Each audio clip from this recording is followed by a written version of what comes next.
আসসালামু আলাইকুম, ইসমত জাহান রেসিপিতে সবাইকে স্বাগতম। এখানে আপনারা দেখতে পাচ্ছেন আমি আলু ছিলে কুচি করে ধুয়ে কেটে নিয়েছি। তারপরে রাইস কুকারের বাটিতে আলুগুলো ঢেলে দিলাম। এই যে ছাকনা থেকে ঢেলে দিলাম।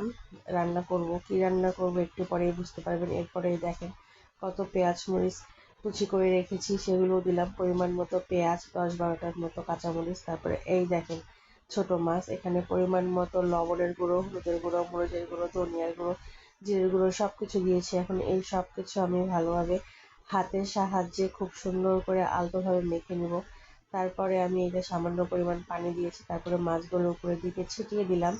এরপরে আমি তেল দিয়েছি, তারপরে রাইস কুকারের বাটিতে এগুলো বসিয়ে দিলাম। তারপরে এই যে সুইচটা অন করে এখন ঢাকনা দিয়ে ঢেকে দিব। ছোট মাছের চচ্চড়ি করতেছি। অন্য আরেকটা সবজি দিতে চাইছিলাম, কিন্তু আমার বাসায় সবজি শেষ হয়ে গিয়েছিল। সেজন্য যা আছে তাই রান্না করতেছি। এই যে বলক উঠে গেছে, এখন কাঠের চামচের সাহায্যে নাড়াচাড়া করে দিচ্ছি। ছোট মাছের চচ্চড়ি আমার কাছে বেশ ভালোই লাগে। আপনাদের কার কাছে কেমন লাগে অবশ্যই কমেন্ট করে জানাবেন। এখন পানি শুকিয়ে আসা পর্যন্ত আবার ঢেকে দিব এবং অপেক্ষা করব। কারেন্টের রান্না তো একটু দেরিই হয়। আপনাদের ভাইয়াকে কবে থেকে বলছি আমাকে কারেন্টের চুলা কিনে দাও, ইলেকট্রিক চুলা কিনে দাও, তো সে কানই নড়াচ্ছে না। সেজন্য কি আর করা, রাইস কুকারে রান্না করছি একটু সময় নিয়ে। এই তো দেখেন অনেকটা পানি শুকিয়ে এসেছে, গা মাখা মাখা হয়ে আসছে।